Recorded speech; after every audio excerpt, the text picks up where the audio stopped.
नमस्कार साथियों, स्वागत है आप लोगों का आपके YouTube चैनल एग्जाम की एजुकेशन पर। साथियों, आज झारखंड लोक सेवा आयोग का एक नोटिस आया है। चलिए उसको देख लेते हैं। इससे पहले यदि आप लोग इस चैनल पर नए हैं तो चैनल को भी सब्सक्राइब कर लें, साथ में बेल आइकन प्रेस कर लें ताकि जो वीडियो डालें उसका नोटिफिकेशन आप लोगों को मिलता रहे। तो चलते हैं साथियों। जैसे आज का नोटिस हम लोगों को मिला है, देखिए झारखंड लोक सेवा आयोग यानी कि जेपीएससी के द्वारा निकला हुआ है। झारखंड संयुक्त असैनिक सेवा मुख्य प्रतियोगिता परीक्षा यानी कि बैकलॉग प्रतियोगिता परीक्षा विज्ञापन संख्या 27/2017 के संबंध में आवश्यक सूचना है। आवश्यक सूचना हम लोग देख लेते हैं साथियों। जैसे अदालत द्वारा सूचित किया जाता है कि झारखंड संयुक्त असैनिक सेवा मुख्य लिखित प्रतियोगिता परीक्षा विज्ञापन संख्या 27/2017 दिनांक 7 जून 2024, 8 जून 2024 और 9 जून 2024 तक रांची जिले के Sant Aloysius intermediate college doctor Camil Bulcke के पाथ रांची, ये दिया हुआ कोड 834001 केंद्र में 2 पालियों में निर्धारित है। यानी कि यहाँ पर 2 पाले में एग्जाम होगा, फर्स्ट सिटिंग और सेकेंड सिटिंग दोनों 3-3 घंटे की है। परीक्षा निम्नलिखित कार्यक्रमानुसार आयोजित की जाएगी। नीचे कार्यक्रम दिखाया गया है, उसके आधार पर जो है परीक्षा को आगे लिया जाएगा। चलिए उसको हम लोग देख लेते हैं पहले। जैसे आगे है साथियों, देखिए यहाँ पर पाले दिया हुआ है और देखिए दिनांक दिया हुआ है, प्रथम पाली द्वितीय पाली। देखिए दिनांक दिया हुआ है 7 जून 2024। प्रथम पाली का जो समय रहेगा वो 10 बजे से दोपहर 1 बजे तक रहेगा। और 7 तारीख जो होगा पहला पत्र होगा, यानी कि प्रथम पत्र फर्स्ट पेपर होगा। द्वितीय पाली में सेकंड पेपर होगा। 8 तारीख को फर्स्ट सिटिंग में थर्ड पेपर होगा और 8 तारीख को सेकेंड सिटिंग में फोर्थ पेपर होगा। और 9 तारीख जो है 9 जून को ये फिफ्थ पेपर होगा फर्स्ट सिटिंग में, और सेकेंड सिटिंग में ये सिक्स यानी कि 6वां पत्र होगा।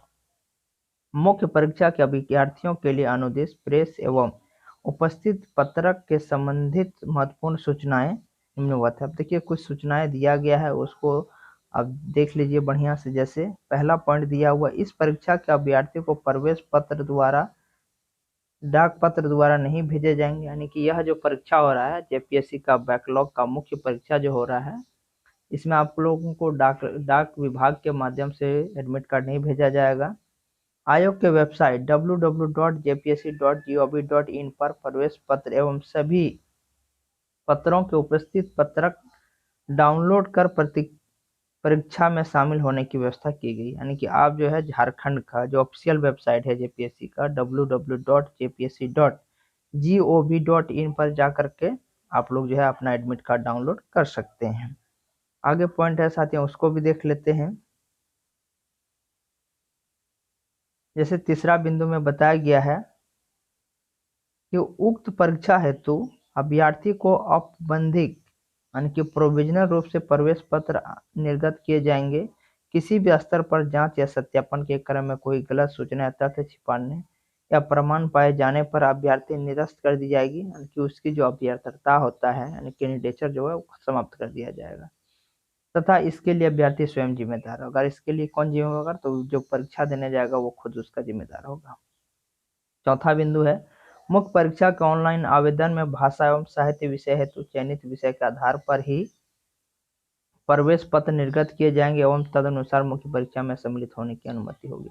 देखिए मुख्य परीक्षा जो आप ऑनलाइन जब किए थे, आप जो भी भाषा या साहित्य विषय चुने थे उसी के आधार या उसी भाषा पर आपका एडमिट कार्ड भी डाउनलोड होगा और उसी के आधार पर आप एग्जाम में शामिल होंगे।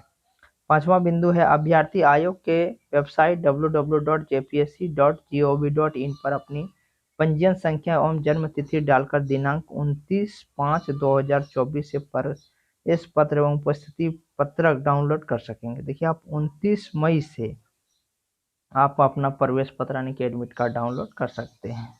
प्रवेश पत्र एवं उपस्थिति पत्रक डाउनलोड नहीं होने की स्थिति में आयोग के हेल्पलाइन नंबर, देखिए हेल्पलाइन नंबर दिया हुआ, यदि आपको एडमिट कार्ड नहीं डाउनलोड हो रहा तो आप यहाँ से पूछ सकते हैं। जैसे मोबाइल नंबर दिया हुआ है 9431301419 या दिया हुआ है 9431301636। आप इस पर जो है कॉल करके पूछ सकते हैं, जानकारी प्राप्त कर सकते हैं। पर कार्य दिवस में संपर्क किया जा सकता है। कार्य दिवस मंडे टू सैटरडे तक आप कॉल कर सकते हैं, अथवा आयोग के पूछताछ काउंटर पर प्रवेश पत्र जारी होने की तिथि से दिनांक 6/6/2024 तक कार्य दिवस में अपना नाम, पिता का नाम, जन्म तिथि एवं रजिस्ट्रेशन नंबर के साथ आवेदन देकर प्रश्न पत्र प्राप्त कर सकते हैं। देखिए, अगर यदि कोई ऐसा विद्यार्थी या कैंडिडेट है जिसका प्रवेश पत्र अभी तक नहीं बना है, यानी कि एडमिट कार्ड नहीं जारी हुआ है, तो वो कितना 6 तारीख से, यानी 7 से तो आपका एग्जाम स्टार्ट है, आप 6 जून तक जो है अपना कार्य दिवस जो है उसमें जा करके अपना एडमिट कार्ड बनवा सकते हैं। अपना नाम दे देना है, पिता का नाम दे देना है, जन्म तिथि और रजिस्ट्रेशन नंबर दे देने के बाद आप लोगों को वहां से प्रवेश पत्र मिल जाएगा। अगर यदि दुर्भाग्यवश के साथ इस तरह का होता है तो चलिए आगे देख लेते हैं। आगे है साथियों, जैसे आपका छठा पॉइंट ले लीजिए। आपका छठा पॉइंट है साथियों, अभ्यर्थी को निर्देश दिया जाता है कि वेबसाइट से डाउनलोड किए गए प्रवेश पत्र, उपस्थिति पत्रक एवं परीक्षा केंद्र की जांच कर लें, यानी कि उसमें देख लें कि आपका कैश कब है ये एग्जाम और आपका सेंटर कहाँ है, वो जांच कर लें। यदि में कोई त्रुटि हो तो आयोग के पूछताछ काउंटर पर प्रवेश पत्र जारी करने की तिथि से 6 जून तक निम्नलिखित आवेदन का त्रुटि सुधार कर लें। इसके बाद प्राप्त आवेदनों पर विचार नहीं किया जाएगा। देखिए, अगर यदि आप लोग 6 जून तक किसी भी प्रकार का आपके एडमिट कार्ड में गलती होता है तो आप उसको सुधार करवा सकते हैं, लेकिन 6 तारीख के बाद अगर यदि आप जाएंगे तो वहां पर आयोग के द्वारा कुछ नहीं सुना जाएगा, कि आपका जो है वही रहेगा। 7वां पॉइंट है, दिव्यांग कोटि के इच्छुक अभ्यर्थी कम से कम 40% संगत निःशक्त श्रुति लेखक यानी स्क्राइब हेतु जिन्हें यह सुविधा दे है, वे प्रवेश पत्र में निर्धारित केंद्र पर केंद्राधीक्षक को परीक्षा के 3 दिन पूर्व अपने प्रवेश पत्र, वांछित चिकित्सा प्रमाण पत्र, वैध प्रमाण पत्र के साथ उपस्थित होकर प्रार्थना पत्र समर्पित करेंगे, जिसके आधार पर केंद्राधीक्षक द्वारा इस निमित्त यथा निर्देशित व्यवस्था की जानी है। श्रुति लेखक स्क्राइब की शैक्षणिक योग्यता आवेदित पद हेतु निर्धारित अर्हता स्नातक या समकक्ष से कम होनी चाहिए। केंद्राधीक्षक द्वारा श्रुति लेखक की व्यवस्था करेंगे तथा परीक्षार्थी द्वारा श्रुति लेखक की प्राथमिक भुगतान राशि सत्र 100 रुपये की दर से दे होगा। देखिए, अगर यदि वैसा अभ्यर्थी है जो विकलांग है, डिसेबिलिटी है और 40% तक है, अगर उसको मेंशन किया गया है, अगर यदि उसको स्क्राइब लिखने के लिए उसका कोई और दूसरा आदमी दिया जाएगा तो वो कम से कम ग्रेजुएट से कम होना चाहिए। उसके जो शैक्षणिक जो होता है वो स्नातक या ग्रेजुएट से कम होना चाहिए। उसके साथ साथ जो है उसको आपको 100 रुपये उसका भुगतान राशि देना पड़ेगा। नेक्स्ट है 8वां पॉइंट, देख लेते हैं साथियों।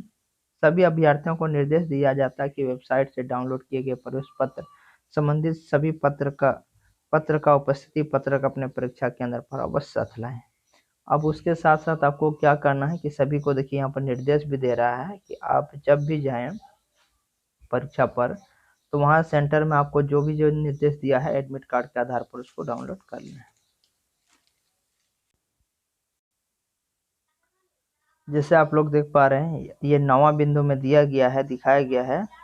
इसमें बताया जा रहा है, साफ कह दे रहा है कि अभ्यर्थी प्रवेश पत्र में दिए गए निर्देश के अनुसार अपने साथ प्रत्येक उपस्थिति पत्रक हेतु यानी कि 4 पासपोर्ट साइज रंगीन फोटोग्राफ एवं वैध पहचान पत्र परीक्षा केंद्र पर अवश्य साथ लाएं। कि आपको 4 को रंगीन फोटो लाना पासपोर्ट साइज का, और अपना जो एड्रेस प्रूफ होता है, Aadhaar card, voter card, PAN card, ये आप जो वैध है ओरिजिनल कॉपी लाना है। साथ में 10वां पॉइंट है, अभ्यर्थी उत्तर पुस्तिका के मुख्य पृष्ठ पर दिए गए OMR पर आवश्यक जानकारी प्रविष्ट करने के पूर्व प्रवेश पत्र, उपस्थिति पत्रक एवं उत्तर पुस्तिका में दिए गए अनुदेशों को ध्यानपूर्वक पढ़कर ही प्रविष्ट अंकित करें, यानी उसको भरना है। उत्तर पुस्तिका में वर्णित निर्देशानुसार अनिवार्य जानकारी नहीं भरने अथवा गलत प्रविष्ट करने की स्थिति में अभ्यर्थी इसके लिए स्वयं जिम्मेदार होगा। देखिए, इसमें साफ साफ कह दे रहा है, अगर यदि जो मेंशन किया गया उत्तर पुस्तिका में अगर यदि आप उसको नहीं भरते हैं या गलत करते हैं तो उसका जिम्मेवार आप स्वयं होंगे। 11वां बिंदु है साथियों, परीक्षा केंद्र परिसर में मोबाइल फोन या अन्य कोई इलेक्ट्रॉनिक गैजेट रखने की अनुमति नहीं है।